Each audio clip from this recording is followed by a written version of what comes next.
ముందుగా ఒక చిన్న కథతోటి మనం అసలు విషయంలోకి వెళ్దాము.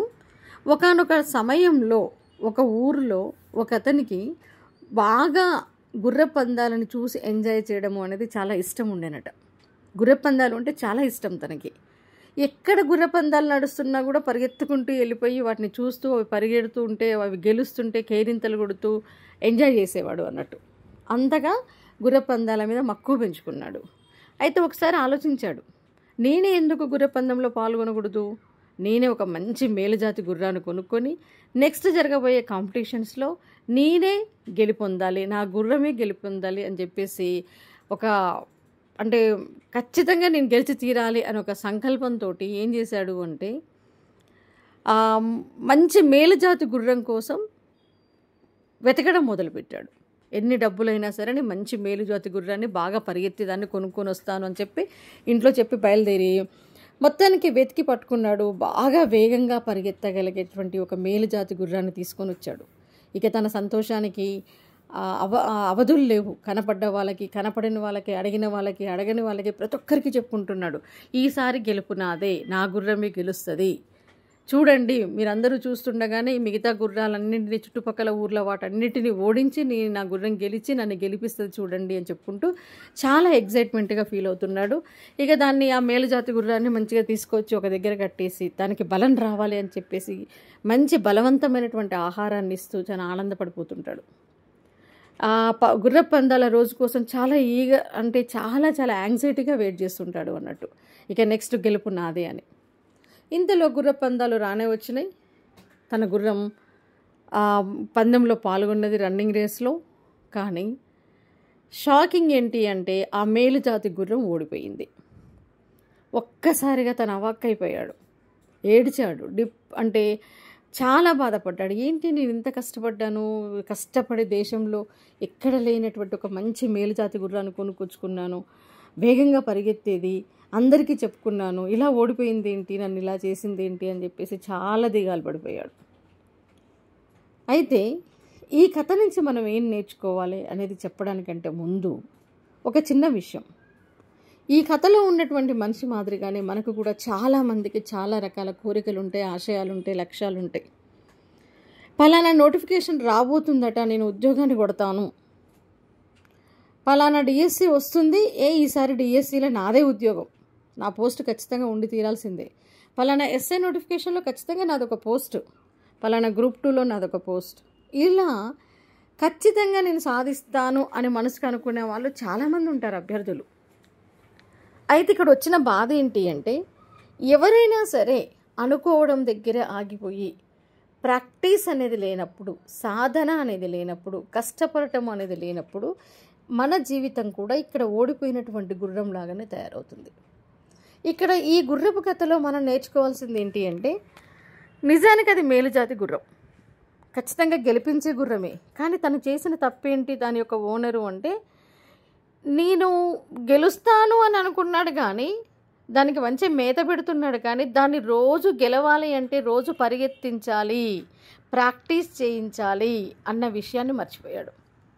అథ్లెట్స్ ఉంటారు, రన్నింగ్ రేస్లో పాల్గొనడానికంటే ముందు ప్రతిరోజు గ్రౌండ్కి వెళ్ళి పరిగెత్తుతుంటారు, డైరెక్ట్గా కాంపిటీషన్లో పార్టిసిపేట్ చేయరు కదా.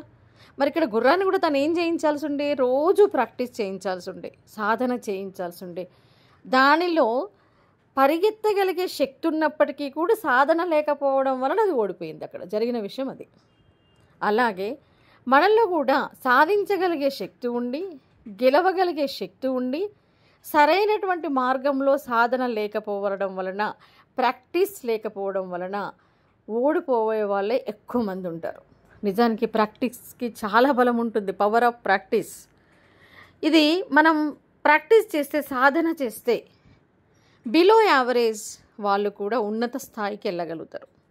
యావరేజ్, బిలో యావరేజ్ వీళ్ళు ఏం సాధిస్తారులే అని అనుకున్నటువంటి వాళ్ళు కూడా వాళ్ళు బాగా కష్టపడుతూ బాగా ప్రాక్టీస్ చేస్తే గెలుపులో ముందు వరుసలో నిలబడతారు. చూడండి, అందుకని దీనికి ఉదాహరణలుగా ఎంతోమంది చరిత్రలు మనం చూస్తుంటాం.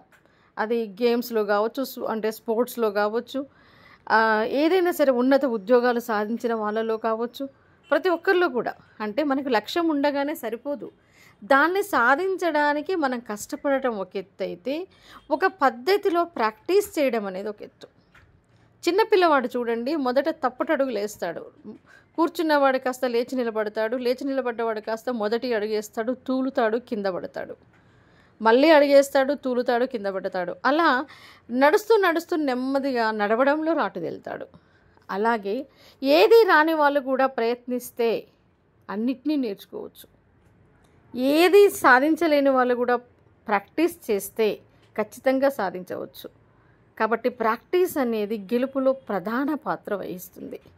అసలే ప్రాక్టీస్ లేకుండా, ప్రయత్నమే లేకుండా కూర్చొని కలలు గంటే ఎలా ఉంటుంది? ఈ గుర్రం మాదిరిగానే అయిపోతుంది. నేను సాధించాలి, నేను డిఎస్సిలో జాబ్ కొట్టాలి, నేను గ్రూప్ 2 కొట్టాలి, ఇంతే. కానీ దానికి తగ్గ శ్రమ చేస్తున్నావా?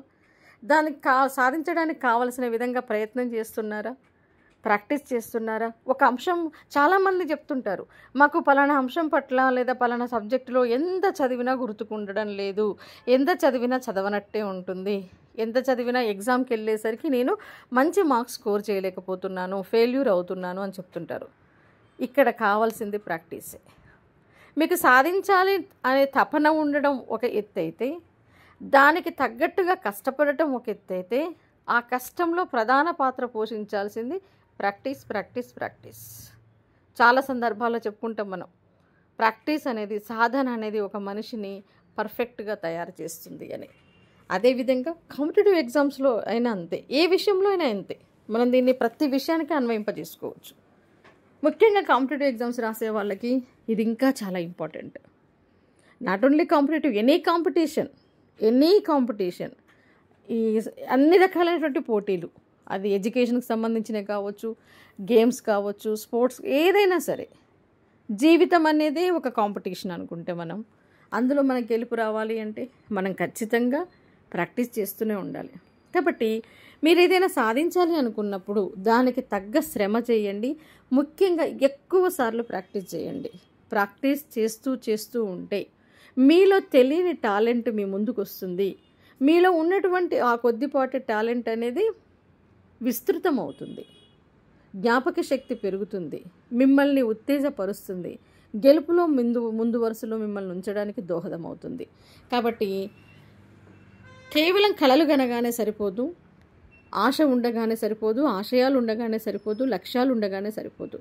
దానికి తగ్గట్టుగా మనం ప్లాన్ చేసుకొని ప్రాక్టీస్ చేయడం అనేది చాలా ఇంపార్టెంట్, సాధన చేయడము అనేది చాలా ఇంపార్టెంట్. కాబట్టి మీరు కూడా మీరు అనుకున్నటువంటి రంగాలలో, మీరు అనుకున్నటువంటి ఎగ్జామ్స్లో సక్సెస్ కావడానికి ఇదే మంత్రాన్ని మీరు ఫాలో అవ్వండి. బాగా ప్రాక్టీస్ చేయండి. ఒకటి సాధించాలి అంటే ముందు దాని మీద పట్టు సాధించాలి. ఆ విషయం పట్ల మనం ముఖ్యంగా పోటీ పరీక్షల్లో మనం సక్సెస్ సాధించాలి అంటే సిలబస్లో పట్టు సాధించాలి అంటే ఏకాగ్రతగా చదవాలి. ఏకాగ్రతగా చదివినంత మాత్రాన అది గుర్తుకుండిపోయి మనకు సక్సెస్ తీసుకొస్తుందా? నో. అది గుర్తుకుండాలి అంటే ప్రాక్టీస్ ఎక్కువ చేయాలి. ప్రతి అంశం పట్ల మీరు ఎంత ప్రాక్టీస్ చేస్తే అంత పర్ఫెక్ట్ అవుతారు. కాబట్టి ప్రతి విషయాన్ని కూడా దీన్ని మనం అన్వయించుకోవచ్చు. మన జీవితంలో ఎదురయ్యేటువంటి ప్రతి పోటీకి కూడా మనం అన్వయించుకోవచ్చు. కాబట్టి ప్రాక్టీస్ అనేది లేకపోతే మన జీవితం కూడా ఈ కథలో చెప్పుకున్నటువంటి ఓడిపోయినటువంటి గుర్రంలాగా, మనం కూడా మన లక్ష్యాన్ని నెరవేర్చుకోలేక ఆ గుర్రం యొక్క ఓనర్ లాగా బాధపడాల్సి వస్తుంది. కాబట్టి కలలుండగానే సరిపోదు, దాన్ని నిజం చేసుకోవడానికి, దాన్ని సాకారం చేసుకోవడానికి, కష్టపడటానికి మనం ముందుగా సన్నద్ధం కావాలి. ప్లాన్ ప్రకారం కష్టపడాలి. Smart work and hard work రెండూ తోడవాలి. చాలా సందర్భాల్లో మనం చెప్పుకుంటుంటాం, అవసరమైనప్పుడు ఒక ఎత్తిపోతలలాగా, జలపాతంలాగా దూకగలగాలి, నదిలాగా ప్రవహించగలగాలి. అవసరమైనప్పుడు ఏ పాత్రలో పోస్తే ఆ పాత్రలో ఒదిగినట్టుగా ఉండగలగాలి. సమయానికి తగ్గట్టుగా మనల్ని మనం సర్దుబాటు చేసుకుంటూ మనం ఎంచుకున్నటువంటి మార్గంలో సక్సెస్ కావడానికి నిరంతర కృషితో పాటుగా నిరంతర సాధన అనేది చాలా ఇంపార్టెంట్. కాబట్టి బాగా చదవండి, బాగా ప్రాక్టీస్ చేయండి. మీరు అనుకున్నటువంటి ఉద్యోగాన్ని సాధించండి. అనుకోగానే సరిపోదు, దానికి తగ్గట్టుగా కష్టపడాలి అన్న విషయాన్ని మీకు గుర్తు చేయడం కోసమే ఇక్కడ నేను ఓడిపోయినటువంటి గుర్రపు కథను మీకు చెప్పాల్సి వచ్చింది. Okay, all the best.